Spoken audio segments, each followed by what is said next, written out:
and for our identifying finance sources and also identifying revenue streams. That's great. So is that, oh, I'm sorry, Caitlin, go ahead. So I was under the impression that a sidewalk survey was done at some point. I was going to ask the same thing. Can sidewalks be? And is that included in pavement, or does pavement just mean curb to curb? So I actually asked Chuck that, and anywhere that we'd be doing a road replacement, they would be looking at curb, gutter, and sidewalk as well. Okay, well, okay, so my top level hope is that we have a survey of all the sidewalks and we develop a plan for how we're going to Like a replacement plan. well, replacement, but also they're missing in a lot of places. And do we need them, or is the traffic volume low enough that we actually don't need them, and we just need to control speeds because complete streets, if it's below a certain volume, then don't actually need it. And then we also address our new development sidewalk construction requirements because they generate controversy and they don't seem, I'll editorialize a little, particularly effective to me at building out our sidewalk system in a reasonable manner. We just end up with these little teeny islands of sidewalk in the middle of blocks. And previously, from what I've seen in our financial statements, previous to when I was here, there was actually a fund that people could pay into for sidewalks that was sort of in lieu of construction. So if we weren't ready to address sidewalks in that particular neighborhood, they could pay in. And then there was also it was in the 60s or the 70s, they had like a neighborhood improvement district for sidewalks where they'd come in and say this neighborhood is getting sidewalks, and then there was an assessment that went to all of the properties in that particular neighborhood. But let me check with our engineer because I believe a sidewalk survey was done sometime in the past. Yeah, it was. 10 years? I can't remember. No, and actually just in the last 3 or something. Yeah, I mean. Okay, if you guys remember it, then. yeah, one of the people that was an intern, either Mark or, I'm sorry, I'm forgetting her name. Peter. Could have been Mark. One of them as an intern, I thought, did My that guess work. would be Mark. Yeah. So let me check, but we can definitely incorporate in, I mean, my biggest priority as finance director right now is roads, but it makes sense that anything else that's going to affect that, we want to factor in as well. It's also in the administrative work plan. Sidewalks? Yeah. Okay. That we do this very work. So Okay. if it could be included as part of this plan or as a separate. And the fee in lieu option is so constrained that a lot of people can't take advantage of it, and it's not clear what happens to that money. So we need a better process for that, sounds like. I think so. Okay. So, and then also the $75,000 for an assessment, I mean, is that something that could be done in-house? I mean, that's, I talked to like Chuck, and they do not have the bandwidth right now to do it in-house. However, the engineering services RFP that council just awarded, one of those engineers is a transportation, and one of those firms is a transportation and road specialist. So our plan was to, and as finance director, I need it sooner rather than later, because in order to put together that CIP and then put together our financing plan for the next 5 years, I need an amount for what we need for our roads. But the engineer felt that it would be best to farm that out to one of the contract engineers. and do you guys, I don't know if you remember, or do we remember what was it 112 miles or, I mean, I was kind of surprised at how actually little roads that the city is taking care of. I mean, It's about 100 and, kind of depends on what's been paved. I think the city has Cost. about 112 or 120 miles. Cost estimate per mile is 1.5 million for replacement. So it doesn't sound like a lot of miles, but it's a lot of money. No, I totally get that. I'm just curious about the, $75,000 is a position in the. And we're not committed to spending the full 75,000. We don't have a scope of work yet, but that was a ballpark that Chuck gave me. Okay. And obviously, we would go through a task order process that would come before city council if it's over 50. So Ronnie, that's the only change since I put this sheet together for the public hearing. But I'm happy to walk through some of the higher level changes, if that would help. Well, Just depends on where you want to let's spend your time. just go, yeah, what does this council, what do council members want to discuss? You want to discuss changes? Do you have? There was one other change, I'm sorry. I'd like to talk about recreation planning or the recreation director position, some high-level oversight of, and possibly in coordination with the county, but I feel like Joel should be here for that discussion. Okay, hear Yeah. his voice in the hallway. I have a few, wish items too, so. One other change, just really quick before we change topics. The victim advocate grant, that second line down. We had a placeholder in there previously, and I actually met with Karen DeKruger, our victim advocate, and we fine-tuned those numbers. We had a $20,000 placeholder, we had a $20,000 placeholder in there, and the overall grant's $48,462. So there was an adjustment on both the revenue and the expense side. Before we jump into the recreation conversation, I guess I would ask, after that conversation, if there's any information that will help you with tonight for adoption of the budget or any other changes or questions to the budget, and then also any information that I could provide as far as council compensation that can help facilitate that conversation with council. I think we're all pretty unclear on what that entails. I think that's So it might be worth some time going given through our what's. emails back and forth, I don't think any of it quite understand that. Yeah, we need clarity. Okay, so we'll do that at this noon workshop. We're doing this at noon, yeah. Okay. And Joel, Kaylin was just saying that we want to talk, that he wants to talk about go ahead. Not going to speak for you. Sorry. So my understanding is that we're not hiring a recreation director, and we don't have money allocated for recreation master planning. Is that correct? That's my understanding, yes. Obviously, if you guys direct us to do otherwise, we'll move monies and find it to do it differently. So I guess I'd start by asking for your feedback about that state of affairs. I kind of feel like maybe there's a little bit of a void in terms of like sort of at the city, but especially city-county coordination on delivering recreation services to all the residents of this valley. So I apologize for being late. Literally, I was walking down here and a gentleman brought in a bunch of water information and wanted to explain it. And so that's what I was just giving Carmelo, is that packet he was giving me, and I'll make sure you guys have that for tonight. So it's some of the wells and spring-driven water numbers that we talked about last time. So, yeah, Kaylin, I don't disagree with that at all. I think that definitely that's been an area that we need to work on, and I don't think there's been any coordinating from the city's part towards the county on that area at all. I think the county's working really hard on their trails and what they're doing, and I think they're moving forward with it, and I think that the city's definitely not up to snuff in that area.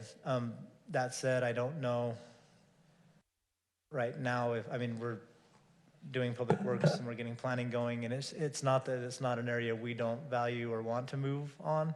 It's more of we've had all these other holes that we've been focusing on and trying to get other areas up and going, and it just hasn't been as high of a priority as those other areas. So I think that I would agree with you guys that we probably do need to get someone to do it. We need to either assign it to someone and expand the job function to where it's becoming a priority and get it going that way. And maybe it's a part of the new public works director, I don't know.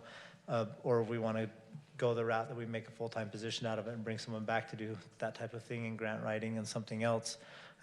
I'm totally open to it. I don't think it's an area that we're carrying our weight in. I think the county's doing it. I think that we'd like to have a seat at the table and be more of a team player and be a partner to them so we can help them, because it's more than they can do alone for sure. So I don't disagree with any of that. I think it's more of at this point, we've just been trying to get other things up and going before we got to that is all. Okay, thanks, that makes sense, and I agree with those priorities. I'm not sure if I agree, I mean, the city does provide a lot of recreation services that are enjoyed by county residents. So Yeah, not and sure that I'm we're only not- I'm only speaking to the trail aspect, the trail and and the development of like the Mill Creek pathways, and I don't think we haven't hardly done any of that since I've been here. So as far as the rec goes, we're driving the rec of the valley. Yeah. So, But we have given funding towards those projects. yes, We gave a substantial amount of money. absolutely. I just don't think we've been at the table participating and giving that type of support as far as staff. Right.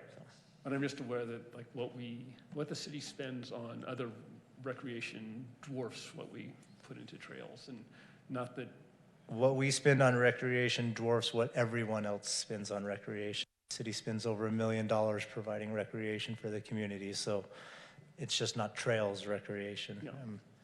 We'd like some support and some help in those areas from other people in the valley to help with that part that we feel like we're doing a bulk of the lifting. So I've had concern that we never hired to replace the rec Recreation. director position when it was vacated. And I've heard feedback from staff like, well, we've stepped up and we're covering that. So it's interesting to think if there could be a position that would be expanded as opposed to hiring new. I don't know what that looks like. You said Public Works, but that seems like a big supervision. Recreation Department has 5 subgroups, right? There's the MARC, the MRAC, the the ball fields recreation, sports. Who am I missing? the gym. The gym.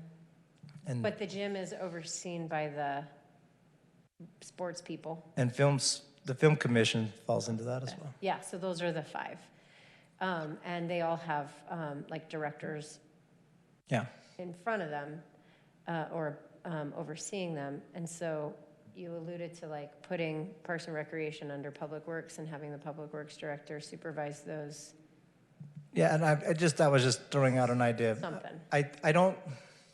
I would prefer to try and find a place for the trails portion to go with someone we already have. I don't know that, I think that the rec departments have stepped up big time, and I think the majority of what was left has been picked up. I think that trails area is where we've left something on the table, and the grants is where we've left a little more. So if I could get someone on staff who could already expand their area to take those, that'd be better than trying to create a full-time employee for that type of the work that's been left. There's other areas that if we're going to create a full-time employee, that I would rather have that person be than there. But to have those heads have a supervisor to report to that's not just the, direct to the city manager, I think Yep. is healthy for us. Yeah, I agree. And it So- helps with due process and HR issues as well. Yeah. Because when we set that up, David was here and I was here, and they were reporting to the assistant city manager, which still left the city manager's position to be the appeals process of the due process to HR. And so right now, we kind of have a gap in that where we don't have that role filled. They're using me as well as in the current policies and procedures, I am the appeals aspect of that. And so we're changing that. We're trying to get the new policies and procedures in place, and we'll be bringing to you pretty quick here. But yeah, it does create some problems not having someone directly over them. Do we have somebody on staff that you can see that would or could I think expand their responsibilities and there are things around? I think there are a couple on staff who could do it. Sometimes just massaging that to happen can be a little bit more tricky than actually, the start's harder than the end, right? It's getting it to roll's the hard part. And once it's going, it's good to go. So, but yeah, I think we can do it internally if we go that route. So either somebody that's in charge of one of those realms within recreation could be expanded to supervise, Yeah, or another department head could be the supervisor of those. yeah. Well, then I think the implication for that is then it's not in the budget, and that kind of addresses what you were. I still feel like there needs to be a higher level coordination about what are the priorities for recreation in the valley and where do we want to spend money, and it involves both the city, the county, and the rec district, and maybe other stakeholders.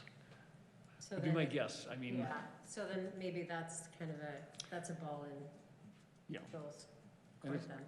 right. And it doesn't have to happen at this budget approval, but I'll The keep talking direction about we it. want to move. Okay. Joel, I mean, I realize you are only a couple of weeks into your position and looking at the budget, and you mentioned that there was, if you were looking at another full-time position, you could see needs somewhere else. I mean, do you feel like you've given input into where we're standing now? Because, I mean, Yeah. I think we have enough to do without trying to go down that road yet. I mean, just getting Okay. Public Works, we are really close to finalizing a Public Works director. I would say we're just short of signing paperwork and doing that. I'll address that with you guys later tonight maybe in a closed session, because it's personnel and it's negotiations with that individual. So we get that squared away and get planning squared away and go get a couple other positions we've talked about squared away. I think we'll be 6 months down the road at that point anyways, and then at that point we can really start looking to fine tune things and start tweaking things here and there to make things really start focusing on some of these smaller areas that have, fallen to the side for the time being. So I'm comfortable with what it's doing, yes. okay. I mean, I just want to make sure you're good and We have more than drowning. No, we have more than we can do with what's just in front of us that's budgeted with the positions that are open. Just getting those positions filled and getting people on board and getting it functioning is, by the time we get to a budget opening, if we have stuff to address, we'll at that time bring Okay. it to you and say, this is where we want to do some tweaks. So, Thanks. Should we go back to salaries then? Can I touch on a few little wish list items? Sure. And only because I got a little bit confused where some of these sat, so I just need a reminder.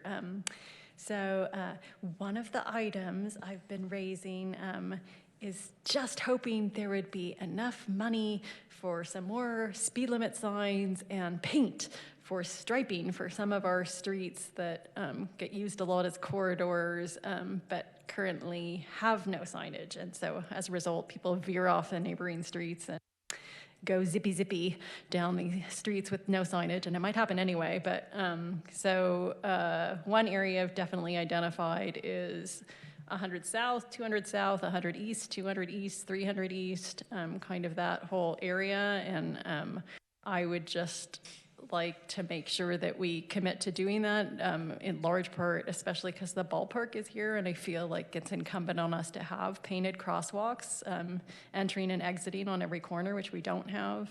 But also, we don't have a speed limit on 100 South, and it gets used as heavily, if not more, according to our parking study, actually. Says its daily approaches to Main Street are 4,100 a day, as opposed to 1,400 on Center and 2,700 on 100 North. And Center and 100 North have signage and crosswalks. I would like to spend some money on that. so the only question I would Yeah, have. make sure, add money if we don't have it. No, the Yeah. only question I would have on that is what the expectation of the speed limit signs is. If they are speed limit 20 miles an hour, I have enough money to paper this whole town with as many of them as you want. If you want the ones that flash at you and tell you how fast you're going and give you red and blues, and they get quite expensive quite fast. So it kind of I depends think on what the goal is. Starting with 20 is fine. I mean, it's a relatively heavily used street, so it might be worth asking the police department if they think that it's a street that warrants a flashing one, but Okay. otherwise, I have something's better than nothing. I have quite a bit of, not quite a bit, I have a good amount of money to put speed limit signs up.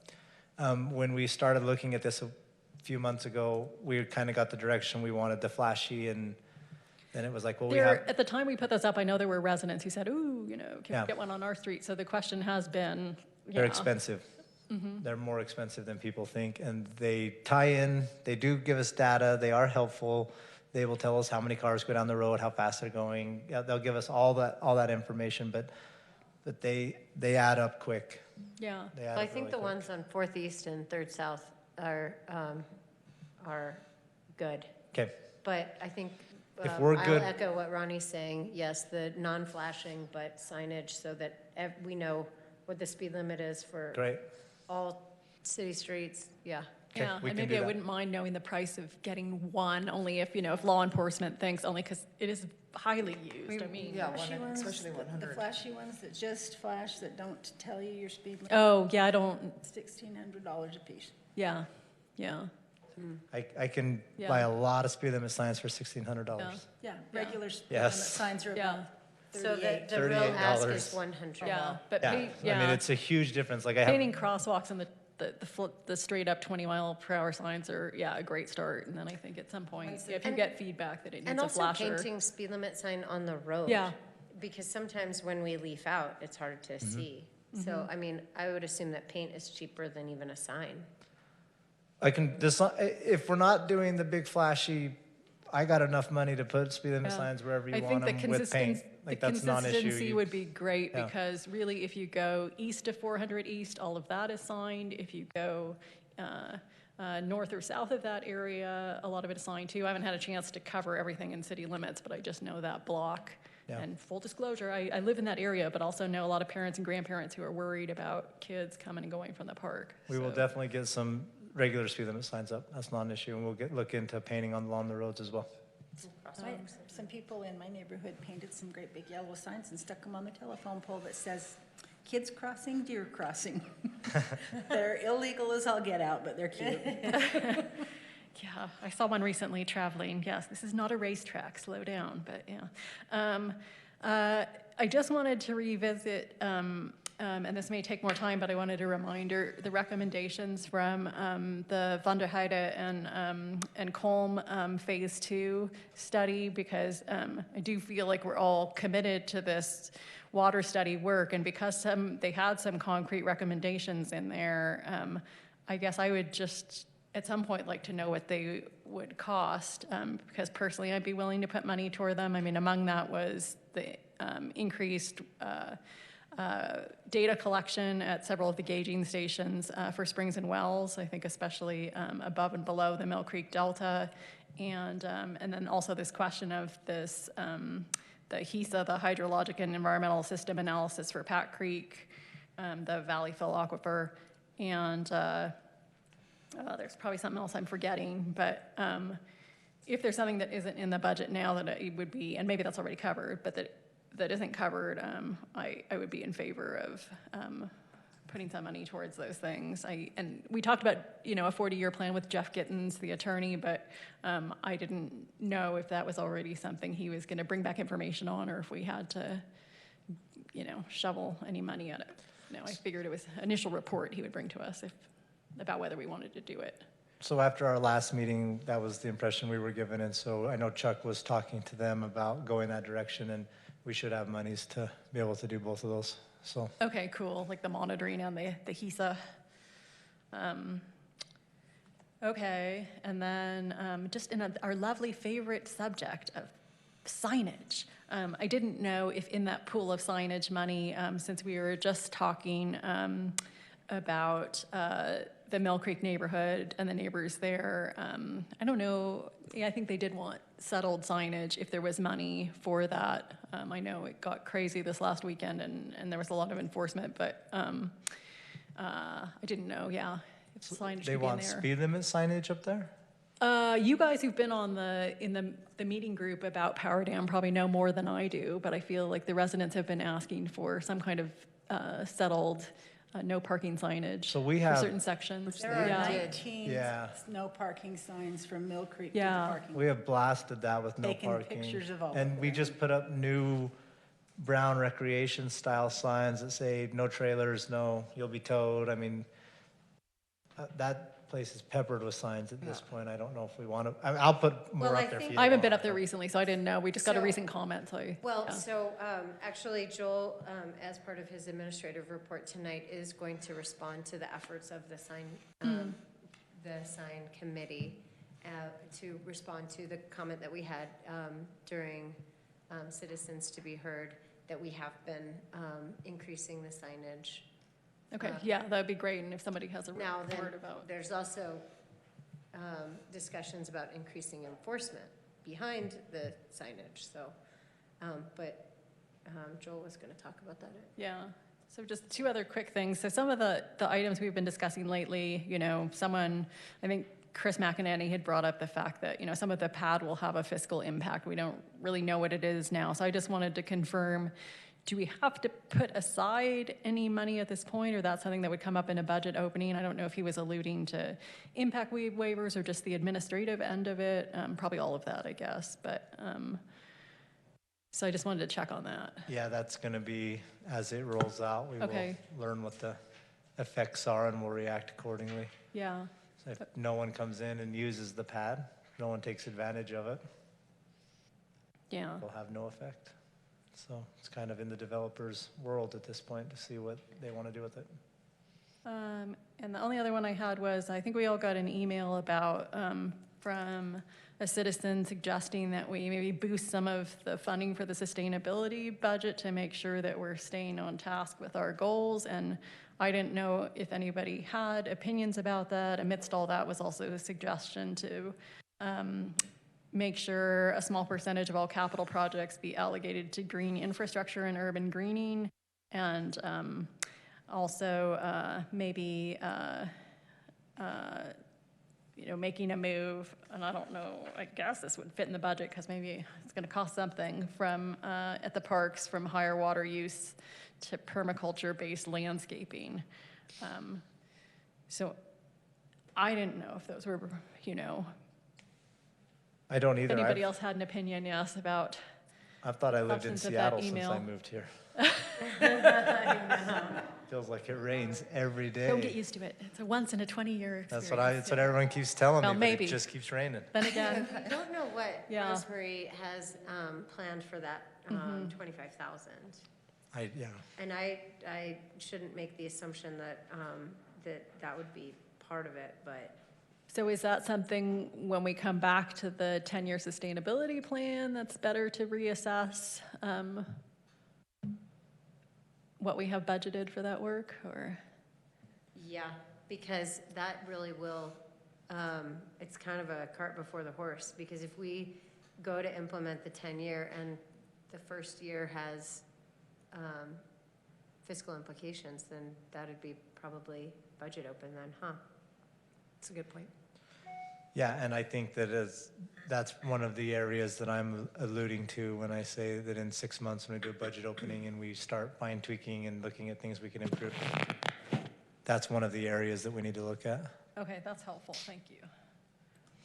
I mean, along those sustainability lines, I don't know when we're gonna get a report about recycling, because it goes into effect June 4th, is that correct? Yes. So it seems, just by my meandering on a bicycle and how much just junk is in the recycling bins, I mean, are we gonna put funds, or is that Monuments?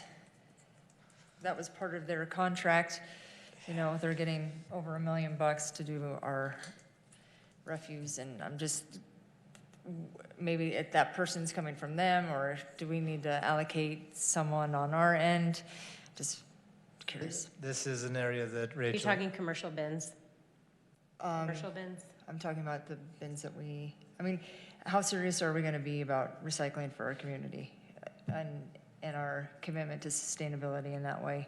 Because right now it doesn't seem as, so Rachel and I have talked about this, and it's one of the areas that, like I said, if we're gonna hire someone to do some things, I think that maybe there's some ideas that we need to pull together to make a full-time position or expand some others. Recycling coordinator as a part of maybe the trails or something like that, but that is something we've talked about, and finding money to find someone who goes to the schools, does presentations, educates on how to use these things, is going to the parks when they're getting green tagged, is literally strategically trying to be out there every day and figure out what's the best way to make this work, because our contamination rates in the parks is just, it's not good. And for what it's worth, you can speak to Brad or to Colin and Chad. It's always been bad. Even back during the Blue Bin days, it was just always bad. So efforts, like what Karen is saying, efforts that we can do to improve Yeah, Rachel and I have had conversations about finding money to expand positions, create a position, get someone who can take over that.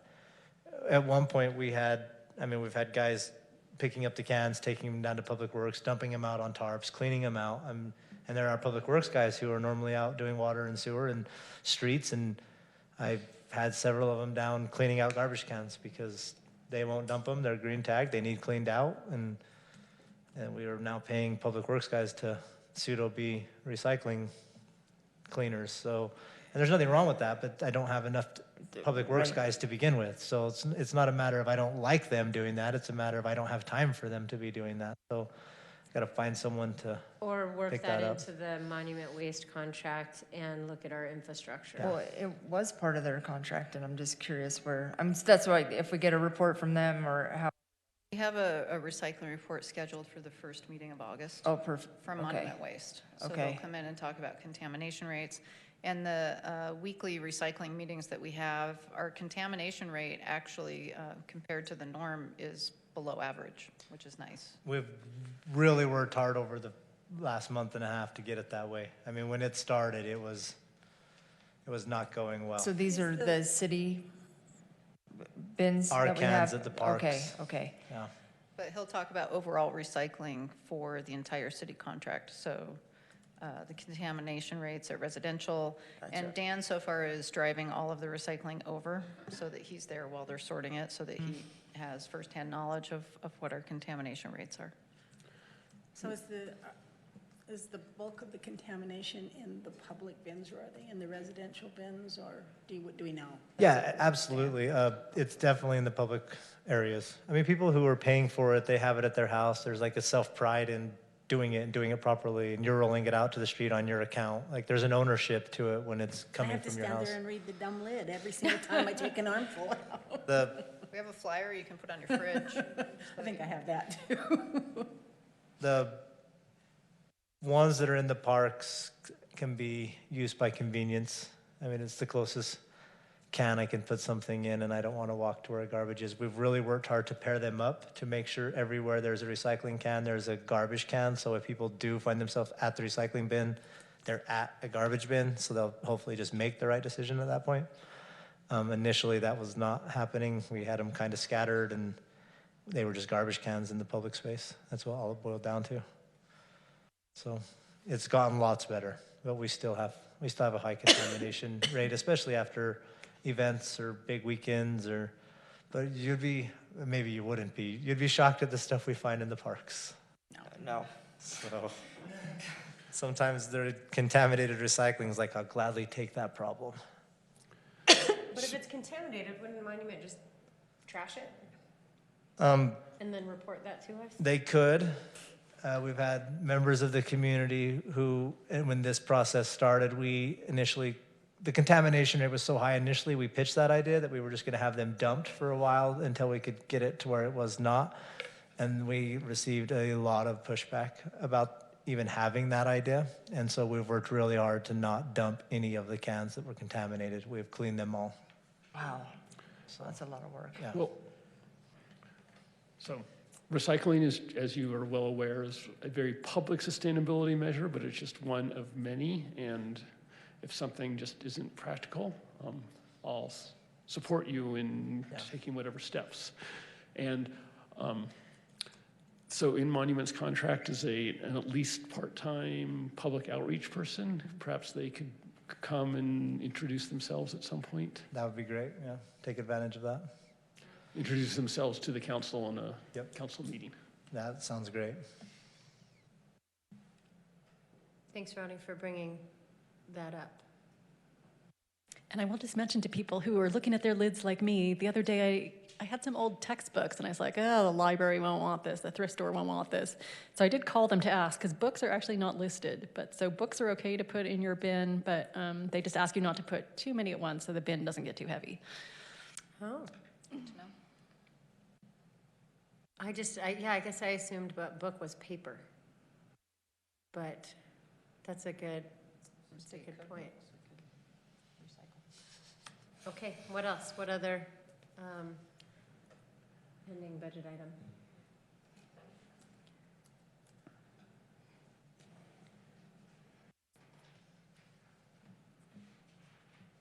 Kaylin, I was grateful that you emailed out that spreadsheet from long ago that had sort of,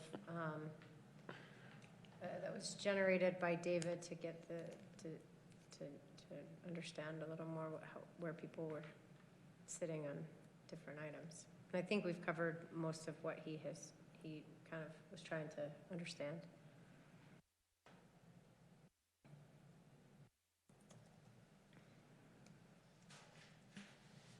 That those items were included.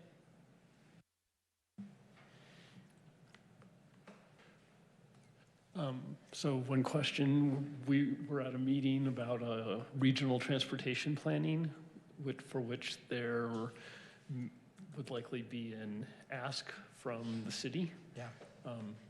Do you think you'll just figure that out when the time I comes? talked to David, and the money's available, so we should be good to go. This year or next year? Next year. Maybe it was this year. I have to go back and look at the email. Yeah.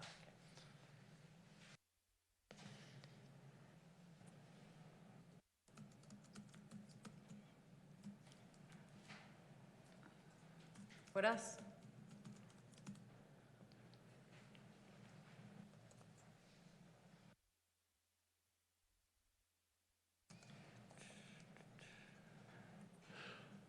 So Rachel, you provide us with some graphs of part-time council and mayor compensation. Yes. And then in 2016, the last time this discussion was up, we were forwarded the salary survey consultants did an analysis for Roosevelt, as I recall. And I believe they sent that to David. and yeah, David and he forwarded Yes. it to the council. I was wondering, so I'm wondering if there's either more background information from which those graphs were derived, or a more current salary survey. So the graphs that I sent out actually were the most current data.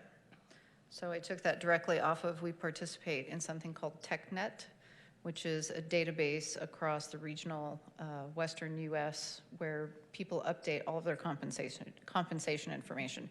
So at the point that the request was made by council to have current data, I actually just went into that database and pulled the most current data. So those graphs, let me pull them up real quick. Guess I could do that part offline. And when I emailed those out, I included the spreadsheet that went with them, which is kind of overwhelming because it's a lot of information. I missed that.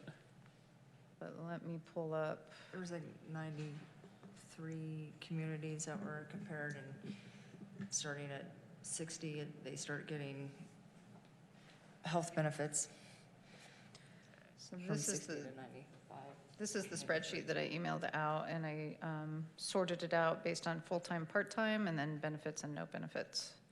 So right now it's sorted to be part-time only with no health insurance. And then the graphs were actually generated off of this information. So would you like to see with health insurance or without? And I can pull up. Without first.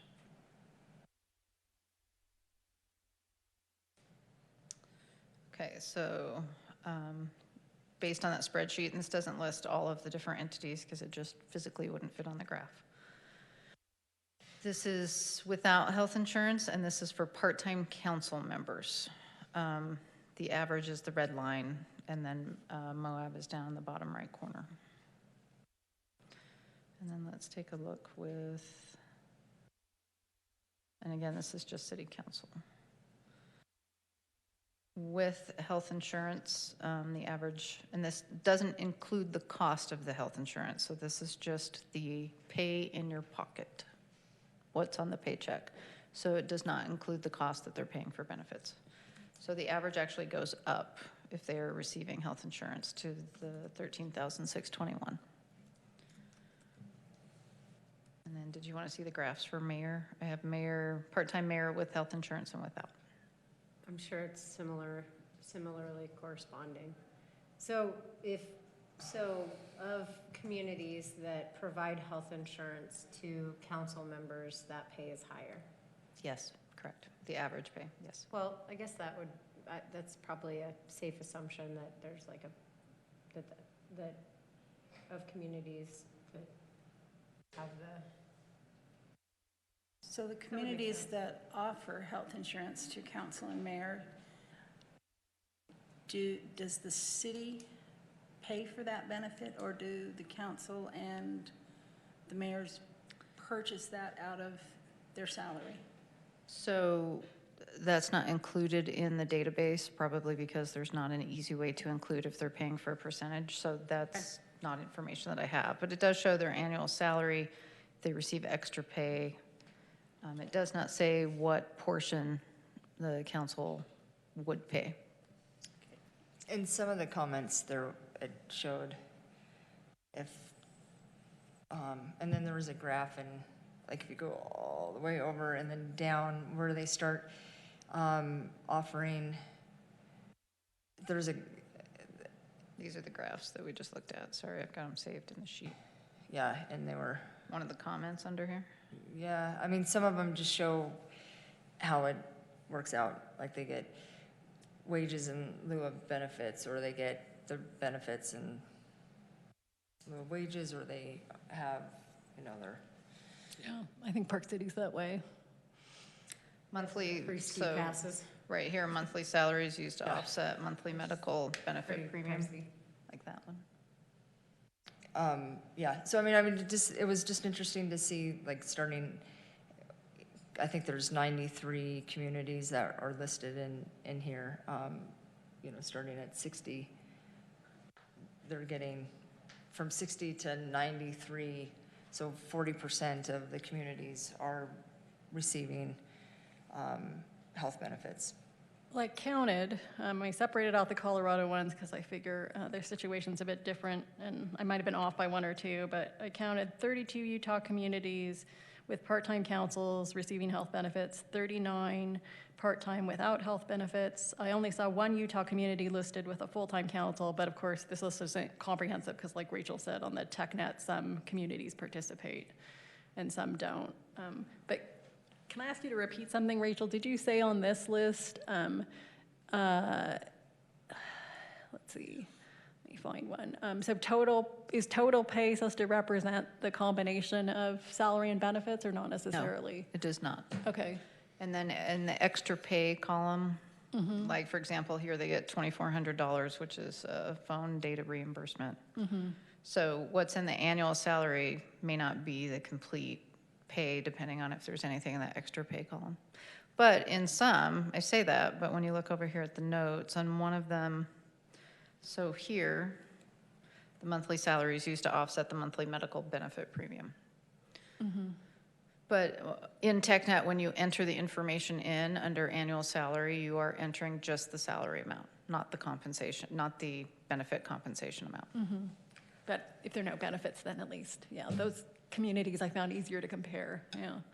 So Rachel, is it possible to give us a little historic background as to when the council stopped receiving health insurance and how much that cost at that time? I mean, you know, I just would be curious, and it'd be good for the community to revisit that too. Yes, and I can be working on getting some of those numbers while we're Oh, yeah, because health talking. insurance is not included in that No. history. And it wasn't. Let me- From what I understand, the former mayor received health insurance benefits. Up until last year. Full paid benefits up until he, yeah, did not go for reelection. I'm sending it to my source right now as we speak. It's when we switched over from Blue Cross to PEHP, and I just want to verify that date. Okay. So this shows the historical compensation without the benefits component. The previous mayor did retain health insurance and retirement up until the point, well, actually I need to verify with Human Resources to make sure that health insurance extended after we switched carriers. But all benefits terminated at the end of his office.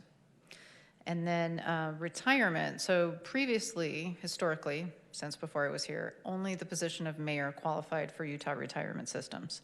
And that was based on the threshold that Utah retirement systems establishes for earnings.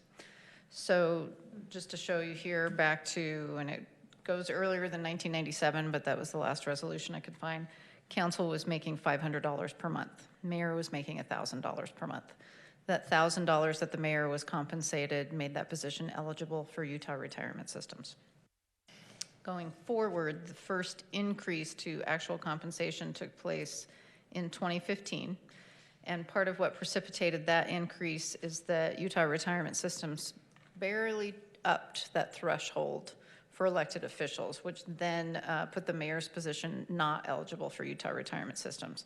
Since historically it had been, the council opted to raise it by the $300 per year to bring it back up above that earning threshold so that that position would continue to be eligible for retirement. At the same time, City Council received an increase of $200 per month from $500 to $700. So in a, what is that, 18-year span, that is the only increase to compensation for mayor or city council. And again, it predates 1997. I just didn't find anything earlier than that. And then in 2018, that was the next increase, and that was just simple COLA that was added on to mayor and council. So that gives you a history of the pay. Danny will probably respond here shortly to what year that was. But at the time, the city had been with Blue Cross and Blue Shield for 20 plus years for our health insurance. And under that policy, all elected officials were eligible for health insurance. So for example, when I started with the city council and the mayor all had the same health insurance coverage as all employees. We went out to bid and we switched over to PEHP, which was either 2013 or 2014, but I'm relying on my source to fact check me. And when we switched to PEHP, basically we had to have a definition of, and part of that was because of the Affordable Care Act, full-time, three-quarter time, part-time, who was eligible for health insurance benefits. The line was drawn at 30 hours per week, so that any employee that was working longer than 30 hours per week was considered basically a full-time employee for the purpose of benefits. Anyone who worked less than 30 hours per week was not eligible for health insurance. At that time, PHP would not give us the control over our policy to come up with a specific definition or category for elected official to say that we would like to continue that coverage. They said it's either 30 hours per week and up or under 30 hours per week. So at that point, City Council lost their health insurance. They were no longer eligible for health insurance on that current plan. I believe the mayor's position was eligible, but I need to double check that. From that point forward, City Council did not have health insurance. And that was in 14. That's what I'm waiting Oh, to get okay, fact checked okay, on. I'm okay. sorry. Yeah, probably. 14 or Okay, 14 or 15. 13 or 14. Okay. Since then, we have changed carriers again. We've changed from PHP to being self-funded. Now we are currently with Cigna. Cigna will allow us to create a category of elected officials on our policy, or basically a definition that we could include elected officials regardless of the hour threshold. The part that we were struggling with previously is that once you expand that definition where it's not based on just an hours worked per week, potentially can open yourself up to, you need to offer health insurance to any employee of the city, meaning part-time, seasonal, anyone that's working less than that 30 hour per week. Cigna said that, or Cigna said that you can create, I know that insurance companies can create a category Yes. of position, so you could put electeds in a category. Yes, and that's what I was saying, is that previously that was part of what we struggled with, is making sure that we define that. Is that available today? We have not initiated that change. But it is available. We can do that through Cigna. We can ask them to create a category for elected officials. 'Cause I Elected think that officials was only, or would it still include all part-time employees? We're going to rely on them to, if that's your direction, to come up with a category that is just elected officials, that is not dependent, it's not a function of how many hours per week you're working. And then the what is currently budgeted would more than cover if that was the final direction of the council, right?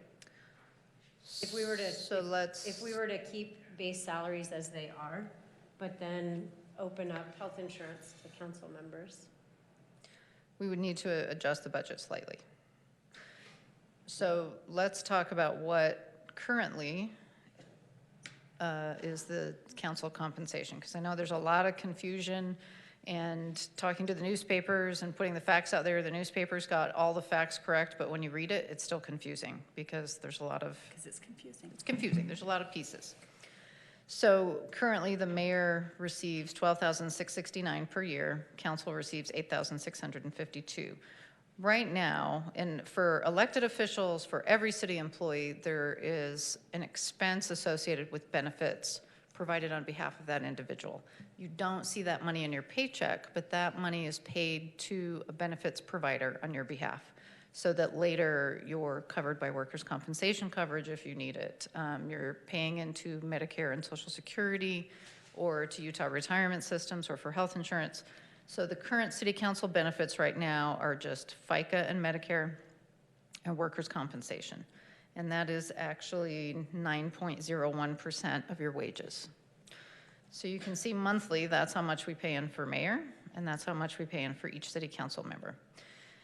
Now, because we're government employees, transparency and other sites want to see our total compensation. That's not the total amount that's going to be reflected on your paycheck and going into your checking account, but that's the total amount that we're paying on your behalf for the position that you fill. So the total compensation right now for mayor is $13,810.48, and this compensation is actually for the entire council. So per council member, $9,431.55. That's today. That's a snapshot of where we're at right now. What's included in this next year's budget, which again was based on previous conversations with previous city manager and council members, collectively or individually. I wasn't part of that conversation at the time. The annual salary amount is based on the total cost of health-related benefits for a family. So right now, if your family status on our health insurance, the $1959.42 is the monthly cost of our health. That is the monthly cost of our vision. And just real quick, so that we go a little slower here. So health, so that 1959, that is for the premium for a family of four? Family can be any number. It's not based on, it's other than a two-party. So there's single, two-party, and family. So for any full-time employee with the city is paying that amount per month per employee? Correct. Employee. And this reflects the. Plus vision and dental? Yes. So $2,099 is what we pay per employee currently for health insurance? If they are family. In family, okay. Is that what the city pays, or do they pay a portion? The portion that they pay has actually been deducted off of these costs. So this is the net amount that the city pays on their behalf. So the direction that I received. Oh, so the premium's actually higher? Yes. Is this like a gold plan? No. It's a high deductible health plan with a $5,000 deductible. Okay. It's the Eldorado plan. Still $5,000 deductible. I've been managing our health insurance plan since 1998, and it is a struggle each year to keep the benefit package acceptable so it's not penalizing the employees, and then also keeping it affordable to the city. And we've had some creative approaches over the years with our health savings account where we match contributions in, and that is what allowed us to go to a high deductible health plan, was being able to match those contributions into the HSA for city employees. But we saved quite a bit when we went to the high deductible health plan, and it was.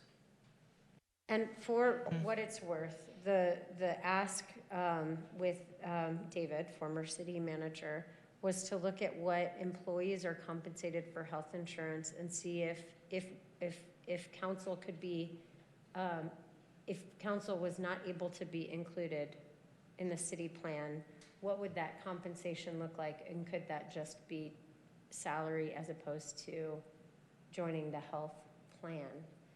And so when the numbers were published, I think we were all confused, kind of trying to understand what was included. And I assumed that the base salary plus the health insurance was included in what was being proposed, and I was wrong. And that was not the instructions that David left me. And David failed to include our pay at all for the first half of this fiscal year. So the original proposed budget did not include any pay for council at all for the remainder of 2019. You were going to work for free July Yeah. to December. So I think there was a little oversight about whether or not, I think it was just, I don't think it was intentional, but I think he failed to leave in the base salary for council members. And then I was surprised at how high the number was for health insurance, tacking on health insurance. So it's probably worth us as council to just kind of reflect on those, on that. Well, I mean, I'm just, historically, health insurance was part of the compensation for elected officials until 4 years ago.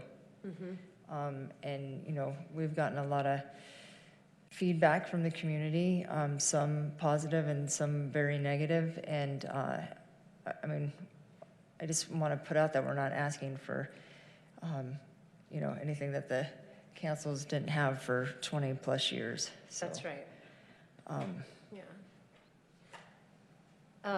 So I guess it's important for us, and I don't know if this is a question that you could have answered by the meeting tonight, by our insurance provider, because I think that if the council were eligible as a class, as an employee class, that would change this conversation.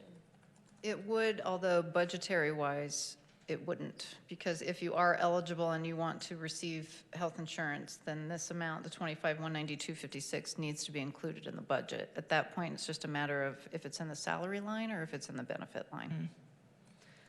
So Oh, got it. Yeah. our provider can add in a definition, but either way, you have to budget to either receive that. If that's the direction, is to receive it as a benefit, which means the cost is $25,182, or to receive it as compensation in your salary. So the budget number stays the same. Yep. Except that it might adjust based on individual members. Yes, if everyone is not a family. Generally, when it's an unknown, we budget at the family rate, and that doesn't mean that we'll expend that. It just means that it's available in the budget, because that's protected information under HIPAA. So we don't go back and say, this person's a single, this person's a two-party. Yeah. But we would spend less if that were the case. Just to touch on benefits really quick, so. Oh, and one more thing, if a council member has health insurance that they enjoy, they could forego the health insurance benefit. They correct? can waive- opt out. Yeah. We also have a health reimbursement arrangement where if you have other coverage, then the amount that would have been paid in a premium goes into an HRA, which is different than an HSA. And then you can use that to reimburse eligible expenses. The money at the end of the year that is not spent is forfeited and comes back to the city. Right. isn't it, do you not get to use that as a retirement savings though after, like if you don't? An HSA you can, but a health retirement, or excuse me, a health reimbursement arrangement, you do not. There are HRAs out there that you can use for Okay. retirement, but that is not the type the city offers. Oh, okay. And it's worth to point out too that with the county council increasing their compensation, it's the responsibility of at least the city council to recognize that and at least have that as part of this conversation as well. Because as we were looking at comparables, we do kind of have this direct comparable of representative in our valley. So it's important for us to just recognize that. And then that's what. I recognize it very well, and I don't want to take the crap that they took. From the very beginning, I can support a small, reasonable increase, but tripling my salary just feels wrong. It just, Well, and- I've yeah. looked at it every Yeah. way that I can conceivably look at it, and I cannot justify it. I can't justify it to the community. If anybody needs an increase, it's Planning Commission. We expect a whole lot of them for $50 a meeting, and they need an increase far more than we do. Every single one of us knew what this salary was when we ran for this office and when we accepted it. And again, I will reiterate, I am not opposed to a small, reasonable increase that takes us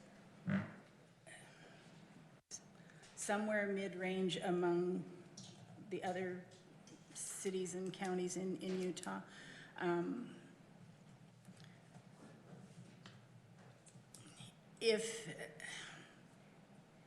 If it works out, or you can work it out, that council members who need or want health insurance can make it work for something reasonable, that's fine. I won't take advantage of it because I have insurance. The retirement benefits will just add to my URS account. It might increase my retirement $20 a month by the end.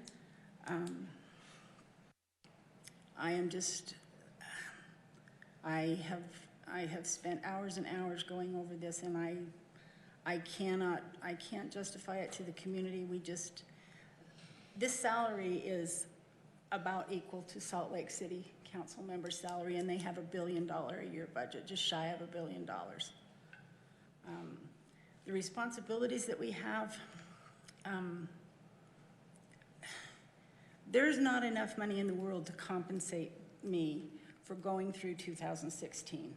We'll leave it at that. The responsibilities that have been the highest priority to me and I've taken the most seriously, I've paid to do. That includes being a parent and being a guardian of somebody at the end of their life that was incapacitated. And I paid for both of those. The second one I paid dearly.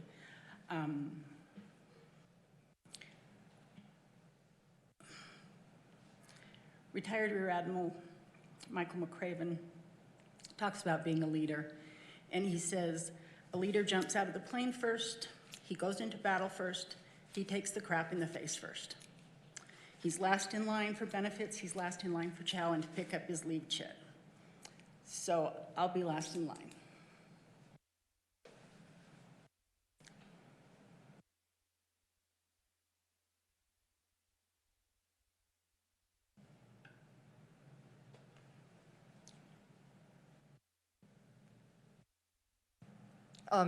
Okay then, that's,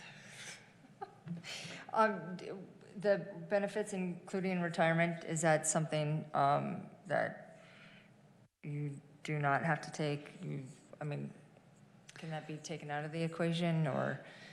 Council can opt out of Utah retirement systems, but what's proposed in the budget, the annual salary that you see there, brings all of the council salary up above that threshold to where you are eligible for Utah retirement systems. So they require that we make contributions on your behalf, but a council member can actually decline to participate and can opt out, which then reduces the cost for that particular council member. Gotcha. As an employer, we can't opt you out, but you can choose to opt out. And that's the biggest difference in the benefits line. It goes from the 9.01% up to 26% because of Utah retirement systems. But this amount here, the $6,550.07, that might have been part of the confusion. This does not include health insurance in the proposed budget. Right. It's just FICA and Medicare, workers' compensation, and Utah retirement systems. Can we go back to the history tab, please? Yep. And so it was up until 2015, so line number 5, that council members no longer had access to insurance. Yes, and actually, And bear with so, me. oh, can we? Yep. Okay. so 2014, the end of 2014 is when council lost their So insurance. line 5, Yes, at that point, council pay went from 12,000 plus benefits to 12,000. And I think what Karen said and what I've been advocating for is that we consider adding back health insurance benefits. So, and those are benefits that Mayor Dave received up until his last day in office. So I just want to, be really clear with what I'm advocating for. And I think that that increase is just reflective of historical, but also brings the position in line and, at least creates a,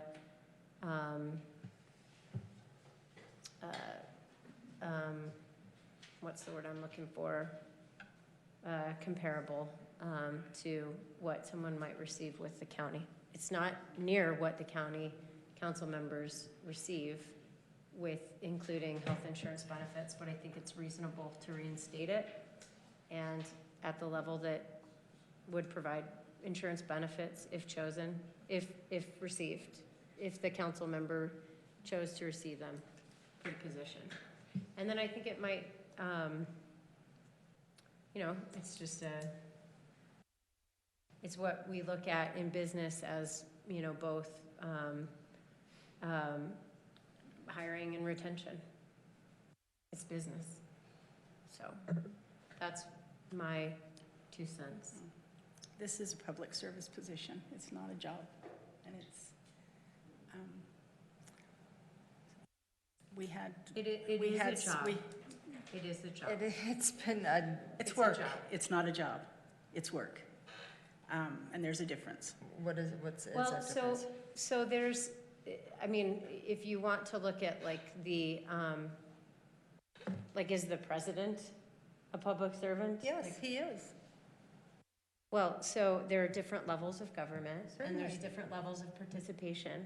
And I do think that the compensation for part-time, for the hours that this council puts in, even at the levels that you're all paid for base, you're not making even Utah No. minimum wage. No, we're not. So I think it's worth it to say, with service, this is already lower. And I said that I was willing to support a reasonable increase in our base salary. Rachel, can I ask a question? Do you have any idea what the package was back in 2014 for council members before things changed? When you added up just, how much health yeah. insurance? I I can yeah. find out. I'm just wondering what the mathematical difference is. And also in 2014, Park City, I know we sometimes compare ourselves to them and sometimes not.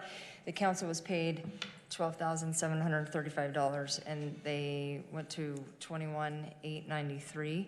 The mayor was paid $23,467. His raise went to $42,553. In addition, they're also eligible for government family health and dental insurance plan. And the mayor receives a car allowance of $3,000 a year. So, they're a similar community, and I totally get the arguments that, They have way more money than we do. actually, we have those numbers too, Rachel does. Also, Paramount offers health insurance, and they have a community of 773 people. So, when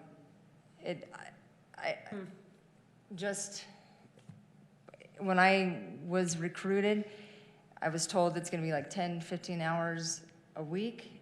I am putting in, on an average, 33 hours a week. That's, I've been taking count for the last month. And I'm super committed, and I totally get it. If we don't get the pay, I'm fine with that. This is for future councils. This is, I really feel like we are asking a heck of a lot, and times have changed. What we're dealing with I mean, everything under the book, and I'm being called a fascist and a socialist and I mean, everything else. I don't sleep at night, you know, half the month. I mean, it's an honor, but it's also, it's super difficult. And to get, I mean, at 30 hours a week, I'm making $5.83 an hour. And I've run events. I can't even get volunteers anymore. You have to pay volunteers. I mean, I understand the service, but I'm super committed to this community. And, you know, I don't know. If we don't get it, I knew going into it we weren't paid, and I was totally fine with that. But now that I've been in the position and how many meetings I'm at and what I'm doing, it's, and it's affecting my family. It's affecting, you know, my whole life, so. Well, and I'll say too, before I even considered running, I was advocating for council to receive health benefits. I know.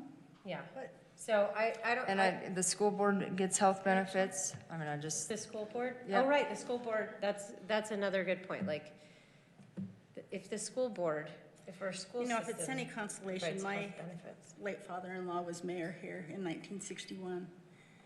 He dealt with affordable housing. He dealt with the streets.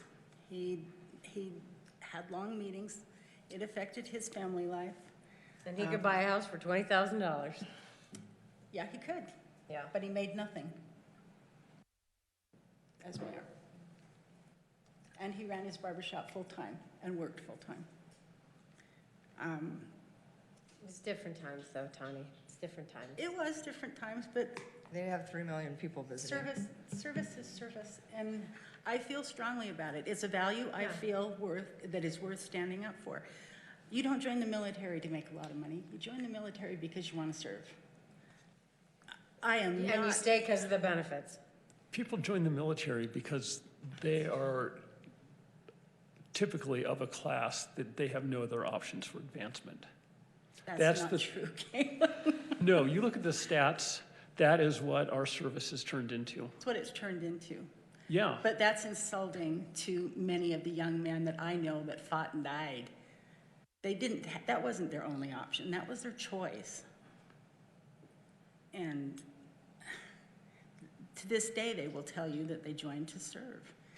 And I can't join the military. I can't do that. I was a military wife for 10 years. I put in a whole lot of volunteer time, did a whole lot of really crappy stuff. And I did that all for nothing too. So whatever small compensation I get here, Well, I'm fine with it. All right, look, I'm not there is a gonna- difference between volunteering for Moab community and serving on this council. And I will say, I make jokes with friends about, do you remember the old chairs at the Mark? Remember the blue chairs? You still see them here and there. They were like, we called them the volunteer killers, because when you stood on them, as volunteers do, to set stuff up, they would fold on you. Oh, yeah. Do you remember the Yes, blue yes, chairs? yes. So anybody that's been of service and volunteered in this community can laugh at the silliness of like the volunteer killing chairs. And like there is a difference between volunteering for an event and being a public servant and serving in public office. And I think there is an expectation that if you serve in office, there's compensation. And again, I am not advocating for base salary increase. I'm advocating for health insurance benefits for council members or the equivalent. And that's what I'm advocating for. And I think that that's reasonable because of the historical payment of benefits to council members. But Tawny, I do recognize your position, and that's the great thing about serving on a council is that we each get to have our own positions on things like this. So I think what we need to do is just be really clear about our individual positions moving forward, or any questions we need to have Rachel answer before tonight, so that we can make a decision and move on from this and get back to work on the FLUP and the UDOT and everything else. Just to be clear, all we're doing tonight is allocating money and setting the public hearing date for salary, correct? We are not Correct. making the actual salary decision. I do need, This number would, but this number is something that we would decide. I do need to know what to put in the budget for your salaries, and then also the ordinance that you'll be sending to public hearing. I would like to have the collective number for city council salaries and benefits in that ordinance going to public hearing. But would have to be approved at that time as well.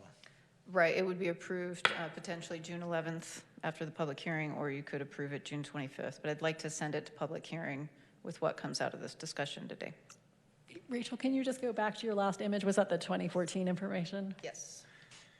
So in 2014, the cost of family health insurance was just $17,060 Per member. for a family, yes. So they got, basically the city paid that and then, If they were a family. and then also the $12,000. Only mayor makes 12,000. Oh, I'm sorry, City council was that's 6,000. 6,000. Yes, and that was for a family. So two-party at the time, I believe, was around 11,000. And just guessing, single was probably around eight or nine. And so that was, so if you divide that by 12, what's that amount? So so health insurance has increased from $1,400 a month to $2,100 a month. Yes, for a family. Okay. That's, and just to be clear, that's what I'm advocating for. So a $600 difference, that's not a, I mean, I've heard staff and the community say it's, a 300% increase. So what's the quick math of the percentage increase? The salary increase, the base salary is 270% increase. But I'm not advocating for a base salary increase. I'm advocating for like this health insurance benefit or That's- equivalent. That's what, So Rachel, I'm the sorry. way I understand it, that we have to make that much in order to qualify for those benefits. For retirement, for health insurance, you don't. Health insurance, if you elect to have elected officials receive health insurance, then we would define a separate class on our policy or separate category that was elected officials. That doesn't have a minimum earning threshold. Utah Retirement Systems does. It has a minimum threshold, which right now is the same as the mayor's salary, which is $12,300. Last year we added on COLA.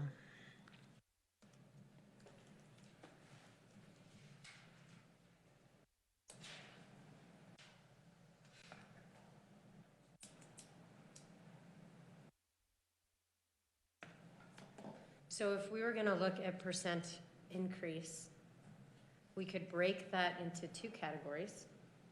Percent increase of annual salary. What I'm proposing, which is different from what is on this spreadsheet in front of us. So if you go to history, that might be easier to see.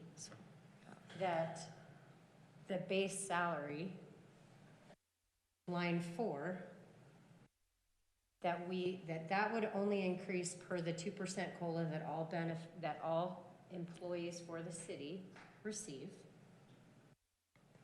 And that we honor the history of providing health insurance benefits to council members. And if we can't do that, then at least we do the financial equivalent.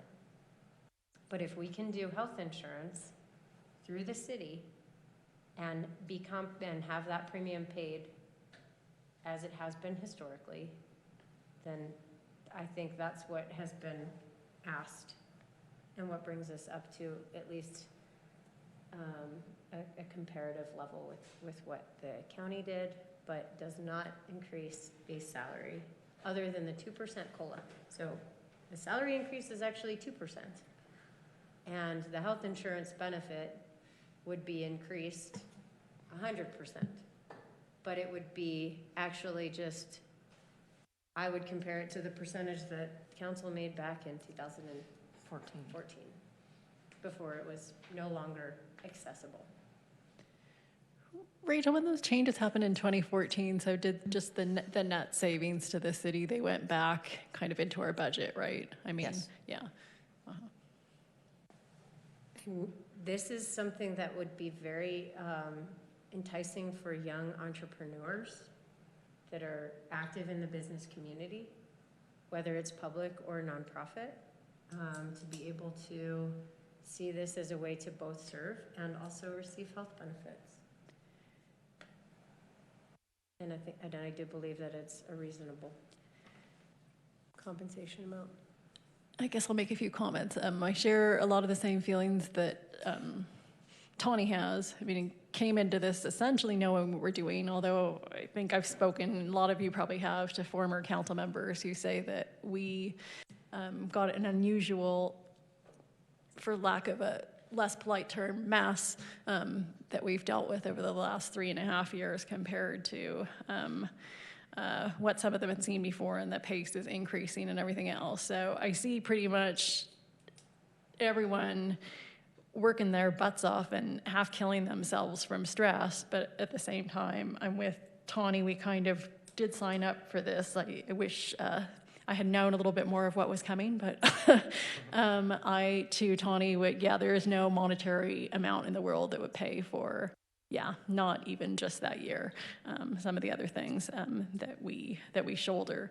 My whole thing from the beginning is I was interested in where we lie comparatively with other communities, our size and with our budget. So I still don't feel like I really feel like we're outside that. I mean, looking at the Excel table, it's hard because it's not comprehensive for all of Utah. So, about an equal number of communities on that get insurance and an equal amount don't. So it's hard for me to calculate. It helps to have those numbers for 2014 and understand the history, that historically it was more and then it went down, so I can understand. These numbers are also not totally updated, as we did reflect that, like, St. George did a big increase. Other communities in the past couple of years did a big increase that wasn't reflected. I'm sorry to interrupt you, but Yeah.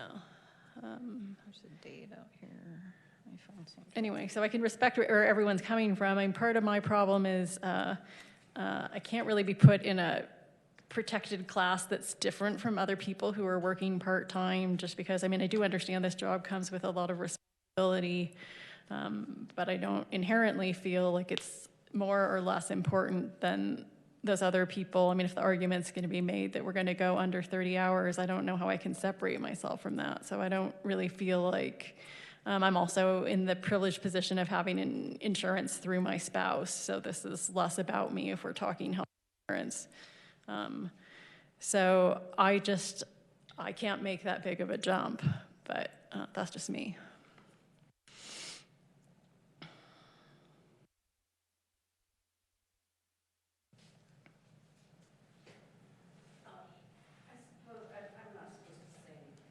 you are not supposed to say anything. But you can make a comment on a piece of paper that we'll read, or you can speak at the citizens to be heard tonight. I mean, one thing too that could be part of this is, you could pass it and then not take it. If it's. Yeah, but in theory, that puts some ethical onus on certain people and not others. So I'm not sure I agree with that standard either. I don't think it's I would very much disagree that this is an ethical issue. I don't think it's an ethical issue at all. To me, it seems much more fair to just increase the base salary to something reasonable. If people feel like they need health insurance, they can put that towards their health insurance if that's what they want to buy with it. If they don't have a need for it or don't want it, we don't tell each other how to spend our money.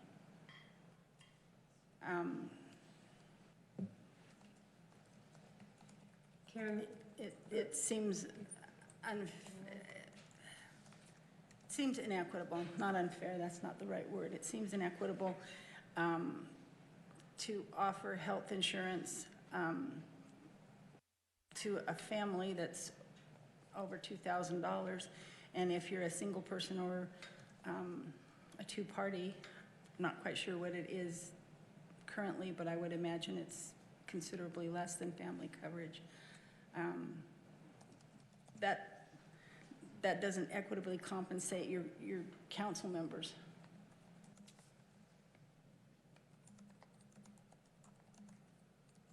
Okay. I think it's easier just to raise the base salary and let people manage their money.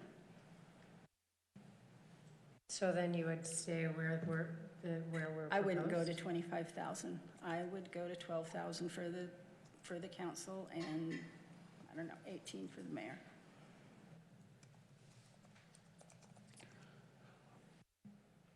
I would support having money in the budget for 25,000 for the council and proportionally above that for the mayor. I don't know, 30. And I agree that just doing it as base compensation and letting us decide how to allocate it is appropriate. I feel like the amount of work this job is, the amount of responsibility in terms of budgetary, legal issues, as well as the personnel. I mean, I can't believe how much we have to deal with personnel. And if I'm going to get hate mail for various other issues, I'll take hate mail for this. At least yeah. At least you're compensated for your hate mail. Yeah. At least you have more money to see a shrink, yeah, to deal with it, yeah. I wouldn't mind having You the all laugh, insurance. but it's- No, I yeah. know. I mean, but having the insurance to be able to actually go see a shrink would be pretty nice too. So if, I mean, I understand taking them. Would it be an option, Rachel, if some of us wanted to just do the insurance and not get paid? I mean, is there a way to? So once we define that class on our policy, then those who didn't want the insurance could opt And out. then just get, and then have, okay. So Karen, what you're asking is, there's the cost of this insurance. Those who wanted the insurance could take that as the raise, and those who didn't want the insurance could take that as actual salary, as a part of their salary as a raise. So everyone gets the same, Right. but just get this insurance here so you don't have to go find it somewhere else. So basically, the council would just use your salary to pay for the benefit. Yeah. Just out of curiosity, I think I know the answer to this. Utah's never been a state that helped create insurance pools. Like ULCT never was able to pool elected officials or anything into an insurance pool or. The trust, so the trust actually works with PEHP, which is part of Utah Retirement Systems, it's Public Employees Health Program. And that's what PEHP does, is they do pools for local government. We actually switched away from PEHP when we decided to become self-funded, so that we were rated more on our own experience instead of the experience of the pool. Okay, I didn't know if there'd ever been a system where but the individuals question- who are interested could just go, join the pool. The question was or- whether or not like the league had taken electeds and pulled the electeds together to make them an insurable pool. I'm not sure how all of that works now Yeah, with the no. marketplace and ACA. Yeah, historically happened in some other states, but yeah. Probably in the 80s, I think, when I was doing adjusting. We had some, there were some, but that was a long time ago. So I would like to know definitively if we are able to create a class and insure elected officials. We can. Okay, okay. All right, so we have some things to chew on. Not lunch, for us, not yet. Why didn't you eat before you came? And we, no, I'm just giving you a hard time. So we have some things to chew on before tonight's meeting, I think. Right? Is there anything else that we want to say about this particular budget item? Are there any other budget items that we want to talk about before we adjourn? It's 1:40. Can I ask a question if you don't have any other budget items?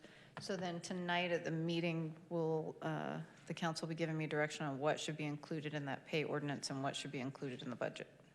Because the pay ordinance is on to go to public hearing. So I just want to make sure the document that we send to public hearing reflects. I think you'll hopefully get that in Oh, because it won't be would not be a separate motion, it's all one big budget. Well, there's the approval of the budget, which is the last item on the agenda, and then there's sending the pay ordinance to public hearing. But we can pass the ordinance with the language that says the ordinance set for public hearing to include the numbers that will be adopted as a part of the budget process later tonight. So we can get the numbers as part of the evening. So, I see what you're yeah, I saying. guess my question is, will we have numbers tonight? Yeah. I mean, hopefully, right? We'll be prepared to. Oh, do you need it now before No. tonight? No, I Oh, don't need okay, it okay. before, it's just, the clock is going to strike 12. So what happens if we change the numbers after, what happens if the numbers change after, I mean, presumably, the point of having a public hearing is that the numbers could change in response to You got public it. input. Yes, I just want to make sure the document that I am putting out there to the public for a public hearing represents what the council's direction is. If these numbers are not what you want to send a public hearing, then I want to put in what the council wants to send a public. You Caitlin's certainly correct. can change those, They can change. yes. But if you're not in favor of what's in that pay ordinance, then I don't want to start distributing it to the public, if that makes sense. Okay. You're saying it's pointless to have a public hearing if we don't have any numbers? And so you're just asking for direction. So how are we going to do that? Would that be a part of the emotion or part of the emotion? Part of It's the all part of the motion? emotion, Mayor? Yeah. Part of the motion Yeah. for the budget? Yeah. To include a description of the proposed salary. Salary and benefits, And yes. benefits. Total compensation. So maybe So we could, This is what is included right now. The 125, 711, 98 is what's included in your budget, and the pay ordinance has 6 months at your current rate and 6 months at the proposed rate as outlined here. We'll have you some language prepared so you have it drawn out. I just won't have numbers other than these. That'll Yeah. come from you guys. so, I mean, it seems like we've got a couple different sentiments, and so if we could have some motion language to reflect the sentiments, that would be helpful. Okay. Clear on what the sentiments Yep. are? Okay. And as we go along, we can change them on the fly tonight as well. Yeah. So every full-time, and just to go through this again though, so every full-time employee at the city of Moab is offered health Correct. benefits? Okay, so we're asking to, yes, for the benefits of other employees, Full-time employees. full-time employees, okay. Also, Mike does plan to call in and participate remotely as we pass that to allow that at our last meeting. So that will be hopefully not too clunky. And I will communicate with him, if I can, between now and the meeting, the sentiment of each of you, if that's okay, so that he's prepared and has been apprised of this conversation. Okay. Anything else? Do I entertain a motion to adjourn? Motion to adjourn. Thanks, Tony. Second? Are we adjourning or recessing? Recessing, sorry. A motion to Sorry. recess Recess. Thank you for that motion, Karen. at 1:43. Is there a second? Second. Thanks, Kaylee. All in favor? Aye. Recess.